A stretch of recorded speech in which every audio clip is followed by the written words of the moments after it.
Tuesday during prayer, the Lord showed me an image, and it was waves going out, the ocean waves going out. And they were going out further and further and further.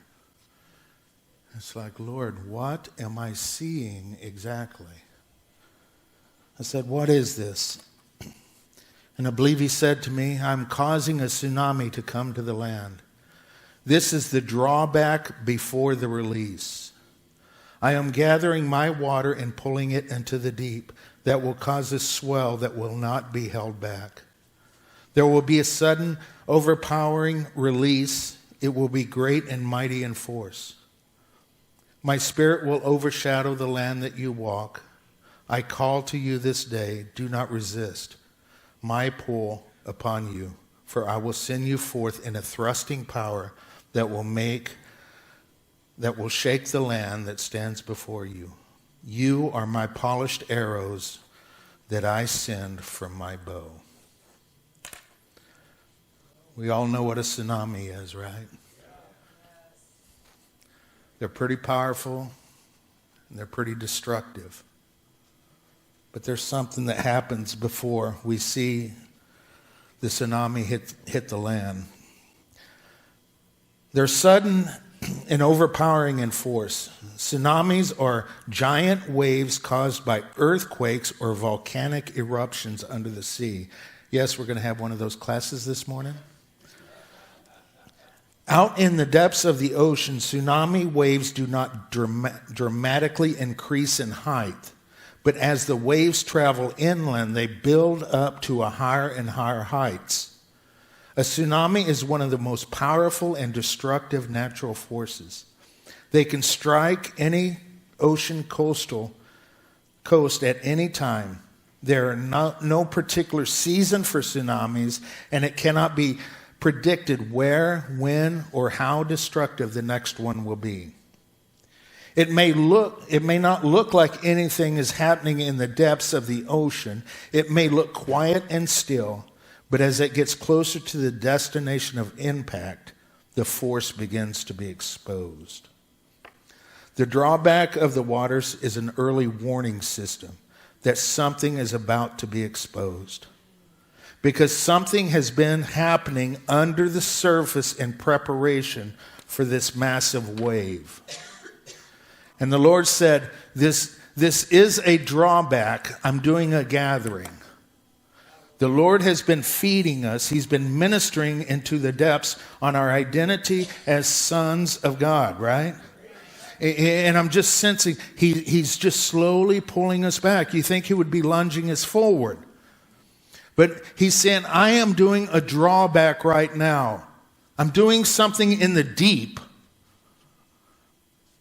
He is gently trying to gather us to himself, drawing and wooing us closer and closer, to stir something in the deep, prepping and preparing, honing and sharpening us into polished arrows for his great glory, calling his sons to cast the shadow upon the land. So the Lord has been drawing us back as an arrow preparing to be released. Isaiah 49:2, it says, He made my mouth like a sharpened sword. In the shadow of his hand he hid me. He made me into a polished arrow and concealed me in his quiver. That is you, Ruth. That is you, Randy. That is all of us. Polished arrow concealed in his quiver. Now, the further the draw, the greater the launch. The further the draw, the greater the speed, force, and distance as well. But he's saying, don't resist the drawback. And we're saying, well, Lord, I want to go this way, but I'm going this way. I'm being drawn back whenever I want to go forward. And he's saying, I'm going to send you that way, but first I'm going to draw you back to polish you. In Proverbs 16:9, it says, the heart of man plans his way, but the Lord establishes his step. So if the Lord wants us to go over there, and we plan to go, our initial response is to go that direction. But it says that would be something that we would plan. But sometimes, whenever the Lord wants us to go that way, He may ordain our steps to go exactly the opposite direction. Anytime I sense in my spirit that there's going to be a shift, change of direction, I stop and I quiet my spirit and I wait. I draw back, sometimes for days or even weeks. This happens frequently. You might not know it, but I kind of go on lockdown in my mind sometimes. Whenever I'm seeking the Lord, I go on lockdown, although I'm active and still doing something just gets blocked. And I'm in a quiet place with the Lord whenever I'm seeking His direction. Because to be blunt, I've got a responsibility on my hands, and I must hear His voice. But I wait on the Lord until I sense a release in my spirit. Many of you know what I'm talking about. You'll pray for something until there's that break or that release, and you can kind of catch your breath. A calm will overcome me. Then I know that this is the way, the direction, the course that He has established. Sometimes the quickest way to go that way is to go this way because of the drawback and release. There is, however, this is the fun stuff of a drawback. Think about it as a bow. There's one aspect of it that we do not like. Anytime there's a pullback, there is anyone got a word? Tension? Oh. There's tension in the drawback.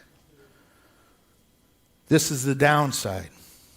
Every time that the Lord wants us to quiet our spirit and withdraw, there are distractions that suddenly spring up out of nowhere. These distractions were not here a moment ago. Why are they here now? Has anyone tried to escape with the Lord and all of a sudden things are happening? Tension starts to arise. It starts to pop up out of the blue. It's like these distractions, these mishaps, these things were not here just a moment ago. But as soon as the Lord wants to steal away with me and quiet my heart, all of a sudden the tension starts to rise. Right? Every single time. For many in this house, there seems to be some tension in our lives right now. And the Lord does not want us being dismayed, but rather reliant upon His faithfulness. Distractions and tension will always come when the Lord is trying to maneuver His children.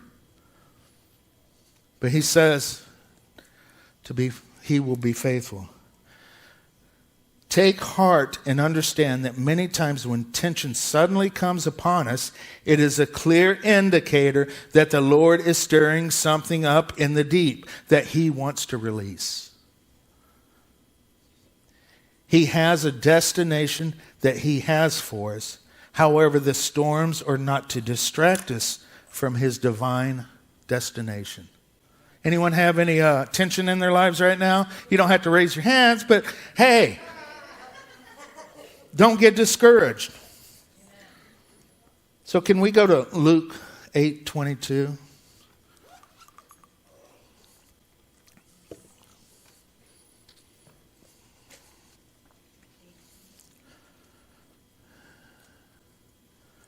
This was after a hard day's work, on a certain day. Now it happened on a certain day that He got into the boat with His disciples, and He said to them, "Let us cross over to the other side of the lake." And they launched out. But as they sailed, He fell asleep, and a windstorm came down on the lake. And they were filled with water and were in jeopardy. And they came to Him and awoke Him, saying, "Master, Master, we are perishing." Then He arose and rebuked the wind and the raging water, and they ceased, and there was a calm. and there was a calm. But he said to them, where is your faith? So, where was the windstorm? It wasn't where they launched from, and it wasn't at the destination. The windstorm came down on the lake, it says, in the midst of their journey.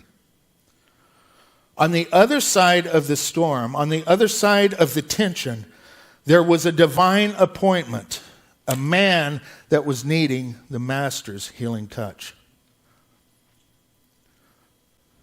There was an appointment, a demon-possessed man over on the other shore. But they had to go through this tension in order to get to that spot. Jesus was in the midst of the tension with them, though. However, he was resting in the shadow. He was resting. In the shadow of his hand, he hid me. He made me into a polished arrow and concealed me in his quiver. What if the Lord is trying to hide us right now in his hand? But we're ready to jump forward. We're ready to lunge forward. We're ready to see all the things that we've been praying about and speaking about. It's time, right? It's time to see all these great and marvelous things that the Lord has for us. But what if he is pulling us back for a small season, and I'm not the one that determines that season, because I'm just an arrow like you?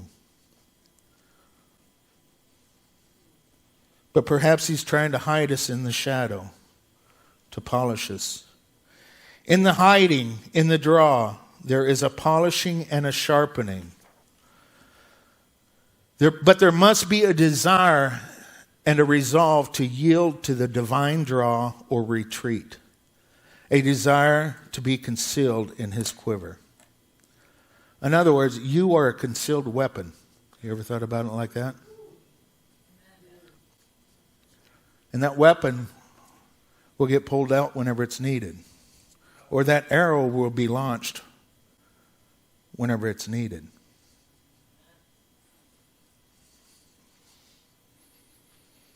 The further the drawback, the greater the tension. And the greater the tension, the greater the launch. So many of us may be looking at some tension going on in our lives right now. And I never said that tension was comfortable. I never said that. Because I go through tension in my life as well. And it's never comfortable. But there's always a destination. Don't forget, isn't he faithful? And can we be content in the drawback and the tension? Do we look at the bending of the bow, the tension on the string, or he who bends the bow? Philippians 4:11 through 13, it says, not that I speak in regard to need, for I have learned in whatever state that I am to be content. I know how to be abased, and I know how to abound. Everywhere and in all things I have learned to be full and to be hungry, both to abound and suffer need. I can do all things through Christ who strengthens me. But can we find contentment in the tension? There will always be tension when the Lord is moving us from glory to another glory. If you did not expect tension in your life, moving from glory to glory, well, you may be a little disappointed. We have witnessed that many times in this church. I have witnessed it many times in my life. And every single time Debbie and I have made a transition from one place that the Lord has called us into another, every single time, the alarm clock goes off. Tension is here. Of course it is, because the Lord is just now getting ready to move us, getting ready to do something with us. So there's always kickback. Tension is a process that the Lord uses to perfect us. I'm not saying that he creates the tension, however, he uses it as a tool in his hand. Can we agree on that? The Lord does not cause mishaps in our life. He does not bring any harm to us, but He will use these things in order to hone and polish us. James 1, 2 through 4, my brethren, count it all joy when you fall into various trials. When we fall into various trials, are we joyful about it? But it says, be joyful. Be joyful. It says, be joyful whenever you're falling into these things. That's a whole lot of trust, though, isn't it?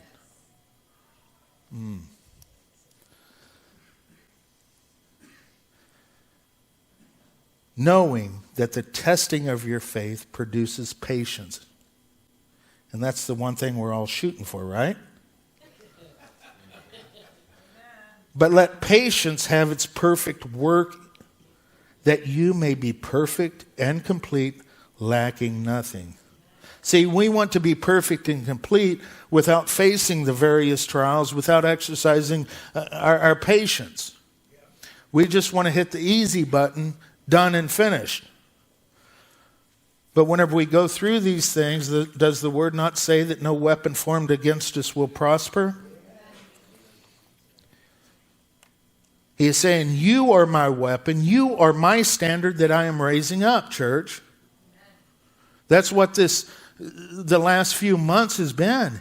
He's sharpening us. He is saying, you are my weapon. You are my tsunami, my sons that I am lifting up. I am raising up the standard. You're not just church people. You're not religious people. You are my sons to go forth in my might and my power, to do my bidding, to do my work. You are the standard that He is raising up.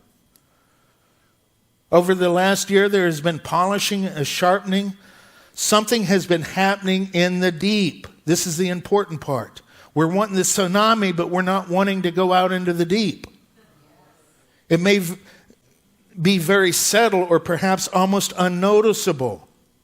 Even this journey, it seems like it's just moving very slowly. Because He's not working on the sudden, He's working on the depth right now. He's working on those things that are underneath. It, however, does not change the fact that the Lord is raising up a standard. In the age of microwave minute rise and Google at our fingertips, some things cannot be hurried. The refining process takes patience.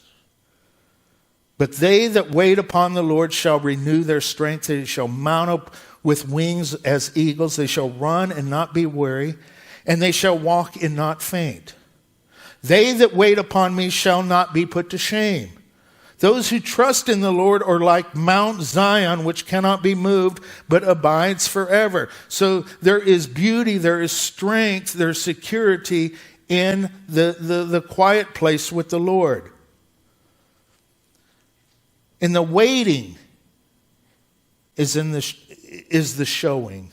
It is the revealing. It is the quiet. It is a setting before Him. Listening. Sometimes it takes a day. Sometimes it takes a week. It could take a month. But whenever He says, be still and know that I am God, it takes great humility to do that, to quiet ourselves.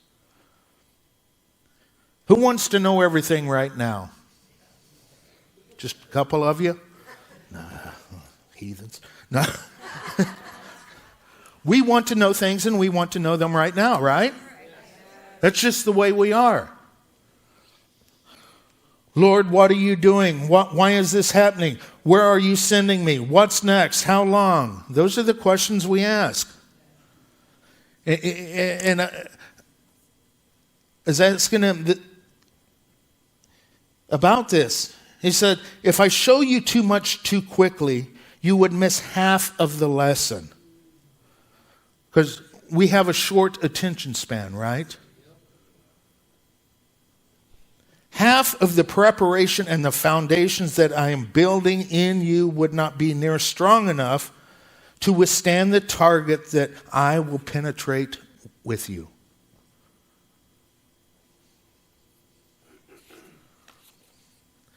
As we enter into this new year, let us wait upon the Lord.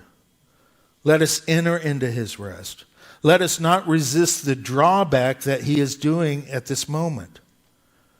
From this place in the deep, under the surface, he is stirring something that will launch us into authoritative sonship that produces kingdom results. Not the quick, hurry, fast, get it done. He is calling deep unto deep. But he's saying, don't resist this drawback that I'm trying to do.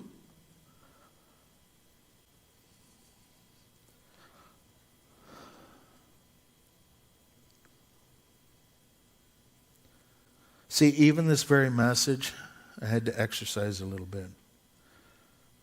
Because he showed me the drawback. He showed me the tsunami. He showed me these things. But it's like, some of it just, I wasn't hearing a whole lot. And it bothers me. Because I like to be very well prepared. I take this very seriously. But there was a quiet. And then I come down here for prayer with the worship team this morning, and Aubrey said something. And it solidified with what the Lord is wanting us to hear. Silence. When the Lord is pulling us back underneath the deep, into the ocean, where there's silence. You can't see the waves. There's a calm, but something is happening under the surface. We have gotten so accustomed to loud, to movement, that silence terrifies man in this society. It terrifies us. And the Lord, take this next week. Let me ask you a question. You don't have to answer it, but answer it in your heart. Are you trusting enough that you can set in absolute silence for 2 hours with the Lord? Without any noise, without any speaking, but just set in his presence.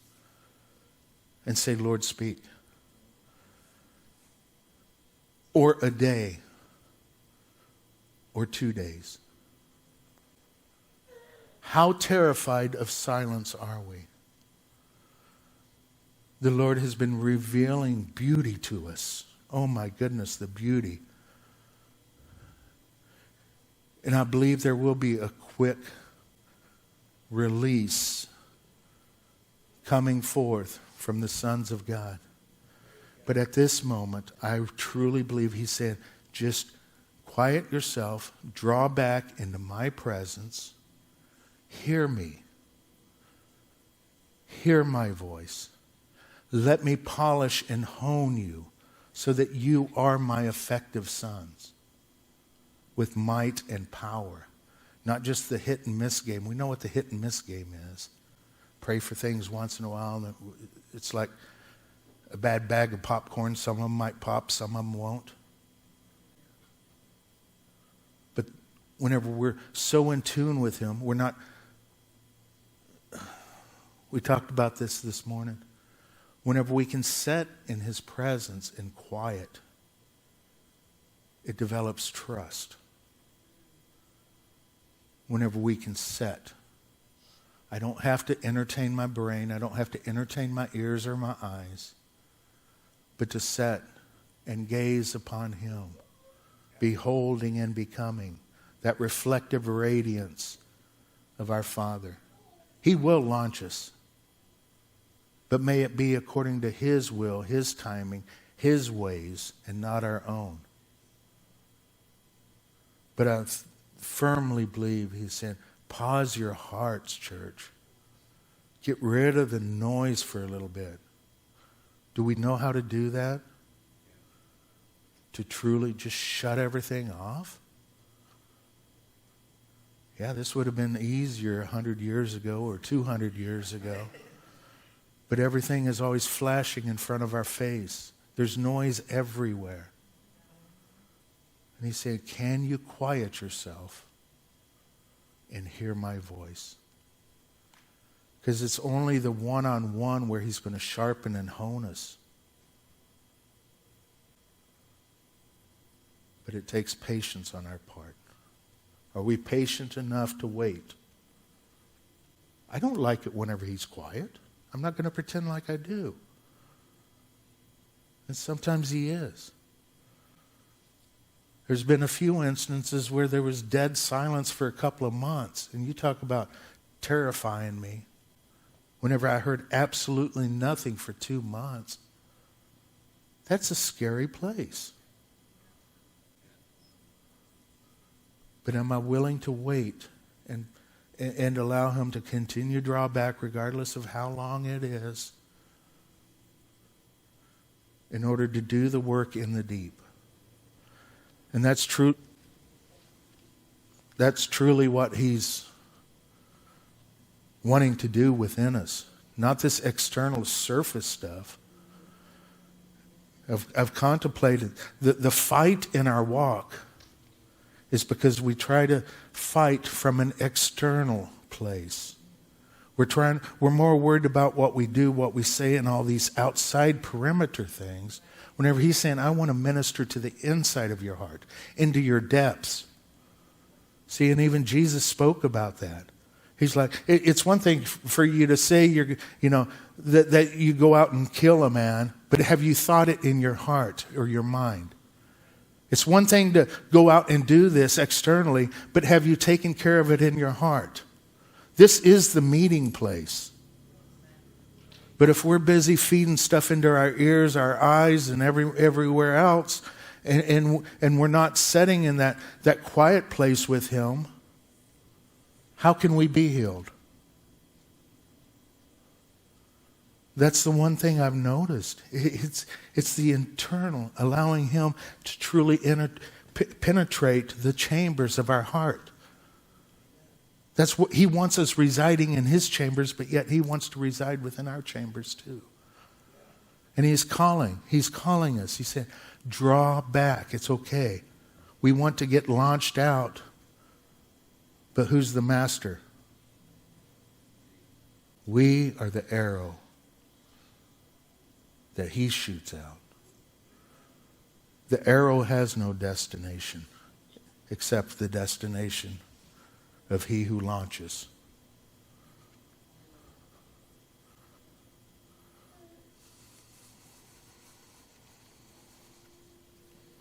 So don't resist the drawback. Don't get panicked because there's tension. He's just trying to build our character. Because he loves us. Just like we try to build character in our kids, right? Why? Because we love them. We don't want them running around ruthless. That's why we hone them. We sharpen them. We get them prepared. That's the same thing the Lord's doing with us.